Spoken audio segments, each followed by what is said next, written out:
everyone, and welcome to GreatMindz, that show that gives you the best of everything, from information to education and even entertainment at its best. My name is Robert, and I guess I'm doing. Yeah, that's if any lady bears Robert in the first place. Yeah, actually. But guys bear doing, so they can still understand with you. Yeah. Guys, don't worry, I'm not drunk. My name is Doing. I didn't forget my name, of course. And my name is Robert. And this is a 30 minutes we believe will keep you so glued to your seat. Don't go anywhere. Stay tuned.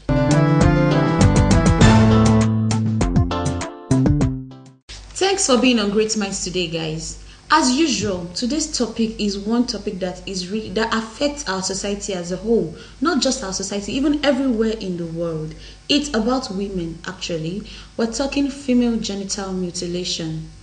Now, female genital mutilation is something that has happened over years, that has started from time immemorial, and mostly for cultural reasons. And today we're going to be talking about female genital mutilation and whether it has even positive effects that we don't know about.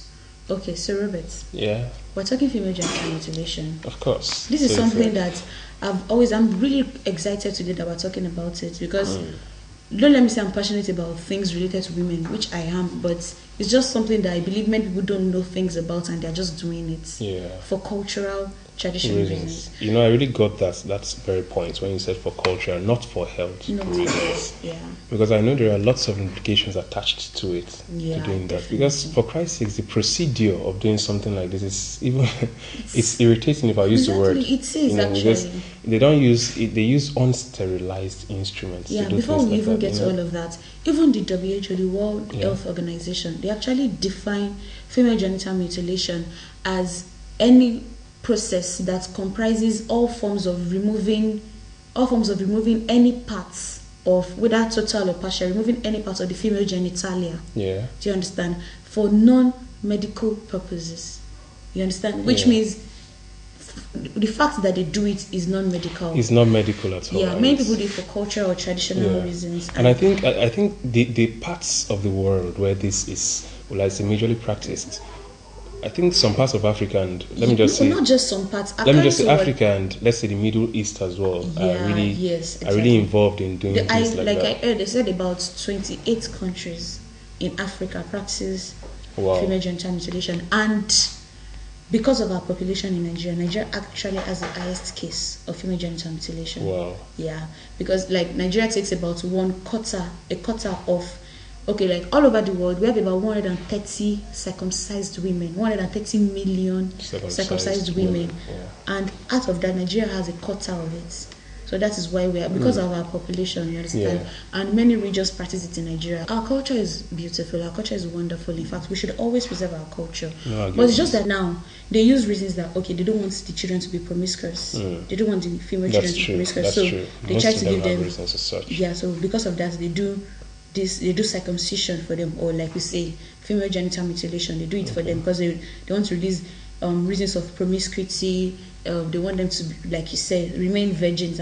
But you know, one thing that is very funny is that even women that have gone through it, they were the ones that encouraged it more to be done. Elderly women, and the reason being, because to avoid social exclusion. Do you know, there was something I was reading somewhere. I read something that really surprised me, as a matter of fact, when it was written that girls who have even attained their puberty stage, like puberty age, can also be circumcised. Yeah, I know someone that told me that she was circumcised at the age of 12. That she said the pain was severe. Like, do you know what is very funny about this? What is very shocking, actually, not even funny, shocking, is that, you know, when you want to cut any part of any human body, you understand? Yeah. If it was going through a normal medical process, they will give anesthesia, exactly. Like sleep. Do you understand? Of course. They will make the person sleep, or maybe deaden that part of the body that is going to experience kill the pain. cells of the part. But when you do this thing, professionals are not the ones that do it. Yeah. This is done locally. Exactly, it's done locally. So they don't even deaden any part of their body. They don't make them sleep. So they are wide awake when they are doing these things to them. It is painful. It causes excess bleeding. They don't even use sterilized. There was something I read that in one of the African countries, someone actually circumcises about 30 female children at once with the same equipment. No sterilization, nothing. So, which is very one thing I would even like to consider, like to really condemn this, is the fact that if this thing was right, why don't they take people to the hospital to do that?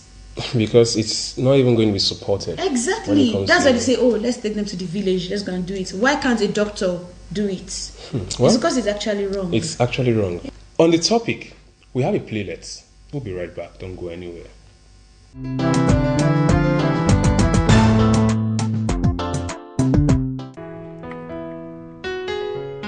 This is tradition. And I cannot... What rubbish tradition? You want to ruin the life of our daughter? For 8 years I was married to you. I know the pains I've been through. And God finally blessed me with the child. You want to destroy the life of this child? This cannot be called destruction. Oka, you cannot call it destruction. For crying out loud, this is tradition and must be adhered to strictly. I don't want to be seen by my community as being a coward. You are a major person for crying out loud. You're supposed to be more informed than any other person. This has nothing to do with my media practice. Did you bother to check if those instruments that sterilize? I bet you the ones they have been using for 200 years is still used today. My grandmom never contracted any disease. Your mother never did. And you too never contracted any disease. I've been into this. I know the pain in it. I won't allow my daughter to be exposed to any kind of infection. Did you hear me? I've made up my mind. By next week, we are going to the village. The women for the circumcision have already been paid. What? Just get ready. That can't happen. I will not allow you to take my daughter to any village. Why can't it be done in the hospital? It simply means it's illegal. I want you to choose between the good of our family or your cultural, traditional, whatever. And no food for you today.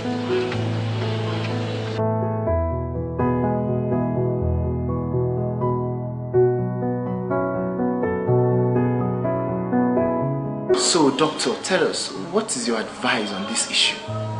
Well, there's no basis, medical basis for this genital mutilation. There's something we call PTSD, that is post-traumatic stress disorder, which includes excess bleeding, painful urination, infection, and not talking about the long-term consequences, which include menstrual problem, pain during sexual intercourse. And moreover, the World Health Organization has kicked against this. Anyone who is caught will be arrested. Doctor, you see, I see a whole lot of sense in what you're saying now. And I never really looked at it from this perspective. Okay, so it would be unwise for me as a gentleman to go against an advice from a fellow who knows this so much. Thank you so much, doctor. Me and my wife will go ahead and keep our daughter safe and ensure that there is no genital mutilation. Thank you so much, doctor. Do have a very nice day. You are welcome. Mr. and Mrs. Johnson. Yes, sir. Bye-bye, sir.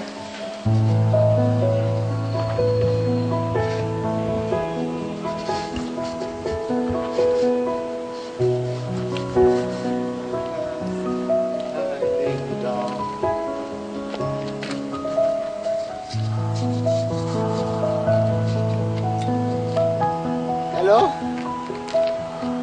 Hey, Mama. Hey, Cancer. Yeah, Mama, I'm fine. Everybody is fine. No, Mama, no. We are not coming again today. Mama, yeah, you see, what happened was that me and my wife, we went to see a doctor who specializes in children medicine, as in he treats children. Yes. We met him and we discussed with him, and he warned us that circumcision has completely been kicked against. Yes, he said that our daughter is going to lose a lot of blood, which might cost her life. Mama, and you would not have a grandchild again, and me too will be left fatherless. So me and my wife, we agreed, based on the doctor's counsel, that we shouldn't circumcise her. Yes, Mama. Yes, and you also have to talk with the women in the village. It is a tradition that has been kicked against by the World Health Organization. mama, kushe, oshe.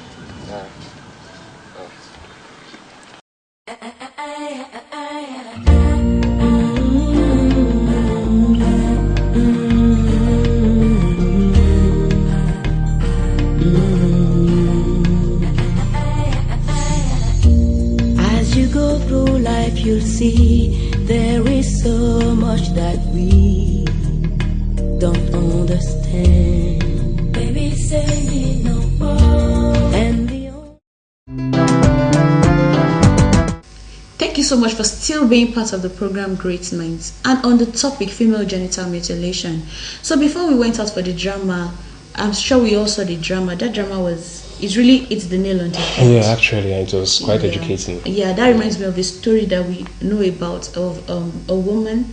I think before you get married, couples should discuss everything. When this is now being cut off, imagine the difficulty in childbirth. Yeah.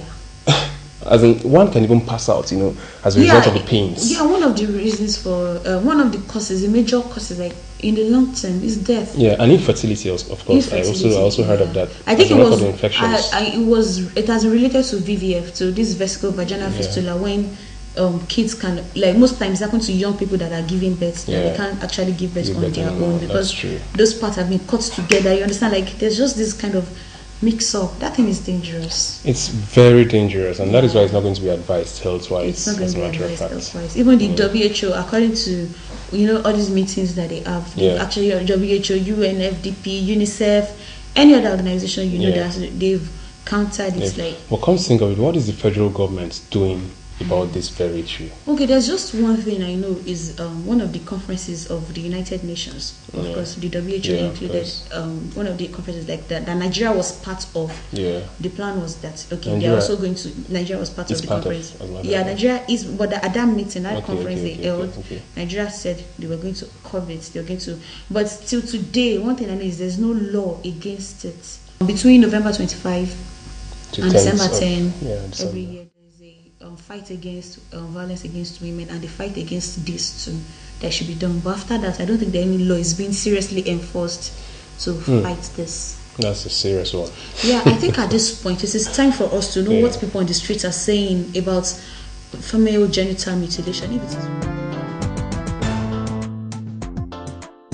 According to the World Health Organization, female genital mutilation, also known as female circumcision, is defined as all procedures to intentionally alter or cause injury to the female genital organ for non-medical reasons. It is recognized internationally as a violation of rights of women and estimated worldwide that well over 120 million women have been subjected to this practice as at the year 2012. It is still widely practiced in more than 27 African countries and also in Yemen, Iraqi Kurdistan, Asia, and the Middle East. In Nigeria, female genital cutting is practiced in most parts of the Northeast, Middle Belt, and the Southwest. I myself, where I'm from Oyo State, Ibadan. They are doing this practice, most especially for female, and it do cause a great effect on female. I would say they perform the female genital mutilation even on myself, and I find it difficult to have, when in terms of having a sexual intercourse, you will not find it easy. Then during delivery, there is a lot of danger that it do cause for female. When they are on the point of delivering, we do have dilatation at times at the clitoris area. So with this, I believe I don't encourage it, and I can't even allow it on any of my daughter. Female genital mutilation is a crude practice which I think should be eliminated. I don't think it has any benefit whatsoever. I can't imagine the guy having all the pleasure while the lady is there in suffering. Something have to compensate for that. And the clitoris, the presence of the clitoris, does that. The most common types of procedures used for female genital mutilation are clitoridectomy, which involves the partial or complete removal of the clitoris, infibulation, which involves narrowing of the vaginal opening, and excision, which is partial or complete removal of the clitoris and the labia minora. By W.H.O standard, it is a procedure whereby there's partial or total removal of the external female genital organ or a deliberate injury to the external genitalia of a person, be it a child or even an adult. It's been a cultural thing in most communities, and you have it widespread in Africa and some parts in the Middle East. They believe that mutilating or removing part of the female genital organ will more or less dampen the sexual urge of a female girl while growing up, with the end result being that there will be less promiscuity and there will be more cultural acceptance of the male or the husband for such an individual. The result is that you have so many grades of this mutilation, so many. Some are so simple, some are so heinous, so extensive, leading to serious consequences for the lady when it's time to get married and when there's time to get her own child, that is during childbearing period. Supporters of the practice say it is an important part of cultural and religious life. Genital mutilation is part of my religion, so I would support it. And if I have a daughter, I don't have to wait for either mother-in-law or father-in-law to practice it on my daughter. I can as well practice it on myself. But most women rights activists say it is not only potentially life-threatening, but it's far-reaching. Yes, the immediate effect or consequence or complication. The immediate, during the act of the circumcision, as you will call it, female circumcision, there's this likelihood of excessive bleeding, especially when it's done by an unskilled or skilled traditional practitioner. And you have them in their various shades and types. They can cause injury leading to bleeding and subsequently infection. Don't forget that some of the appliances they use are ordinary blades, razor blades, sharp instruments, even scissors. They use all sorts to cut different parts of the genital organ, starting from what we call the clitoris, the labia minora, and the major minora. So it varies. It could be minor, it can be severe. So infection is one of the immediate consequences. You can have, and then by the time I say infection, nowadays you could even have ordinary bacterial infection. You could have HIV, all sorts of infection that are even so little. So apart from that, the other immediate effect is that as it heals, it causes narrowing, and that narrowing itself and abnormal additions can lead to what we call some swellings, which we call cysts, can develop. Apart from that, you can have scarring that will lead to narrowing of the vulva itself. You can the scarring can be so severe that we form kilos. We are in Africa. You have the scarring can be so thick, they cause keloid. The result is that even in future, they will now be seeking the help of gynecologists, surgeons to remove some of these things so that they can procreate. It is hoped that this practice will become extinct in the coming years.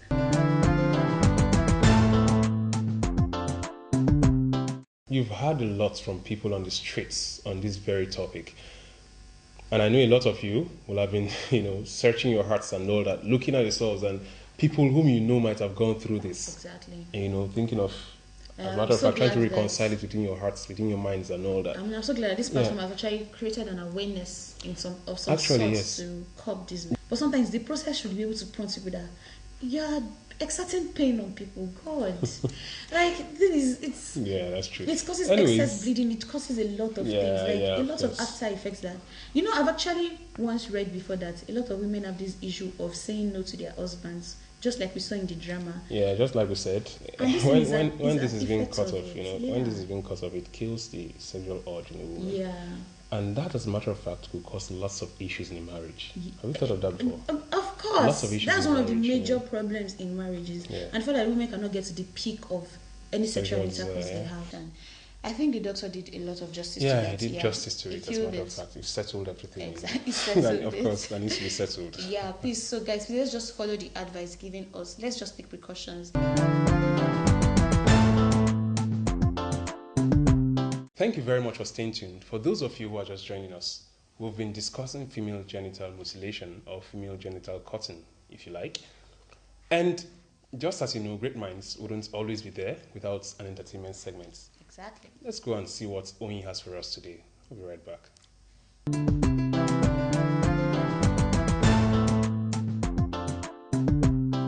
Hello, welcome to another edition of Entertainment Gist and GreatMindz. First off, I'd like to say a big shout out to Desperate Housewives star Eva Longoria, who got engaged to her boyfriend, Jose Antonio Bastin, in Dubai over the weekend. Congratulations to the pair. Take a look at Ebony Live TV CEO Mo Abudu. She was looking all stunning in her gold and metallic dress and her ageless makeup. She was there in support of our movie 50, along with other celebrities. Even the wife of the Senate President, Mrs. Toyin Saraki, was in attendance to support the movie. This week we'll be doing another movie review. It is also a 2012 Nigerian movie, but this time it is a romantic drama, and it was directed by Tunde Olaoye. Take a look. The movie Married But Living Single starred Funke Akindele, Joseph Benjamin, Joke Silva, and more. It was released on 3rd June 2012 with an estimated budget of 30 million naira. It was inspired by a book titled Married But Living Single, written by Pastor Femi Fashiru. The movie tells the story of a media executive who finds balancing work and all it entails with family and its demands. Not only is the plot of the movie commendable, as it touches on various aspects of marriage and familial relationships, the character composition should be applauded as well, as the actors gave good interpretations to their roles and to the storyline. It also had an impressive picture quality, sound and background music. However, it could be said that the pairing of the couples in the movie needed a little more expertise, as most of the couples lacked on-screen chemistry. They just did not seem to fit. And with that, I leave you guys with the music video of the week. Enjoy.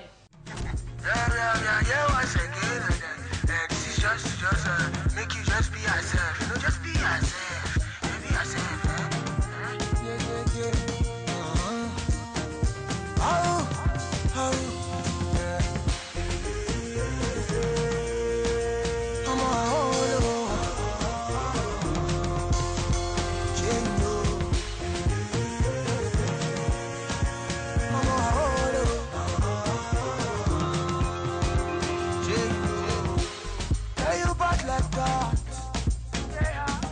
Make a little woman run mad with your back like that. You don't like rock, oh. I'll surrender my new life, you know what I mean. Yeah, hope I don't call up you. Hope I don't call up you. We are glad you're still with us in the studio today for GreatMindz discussing female genital mutilation. We know you've been having a lot of fun because we also have been having fun. Haven't you been having fun? Of course, I've been having fun. The entertainment segment, as a matter of fact. Yeah. Okay, so we finally come to the end of this show, but you can still catch up with us on our social media and scrolling right across your screen. Yeah. You can watch our YouTube videos, visit our our Facebook page, our website, everything scrolling right across your screen. You can get back to us. Join us same time, same station next week for yet another very exciting package. Have a wonderful week. Too many voices. Everyone. Okay. Join us next time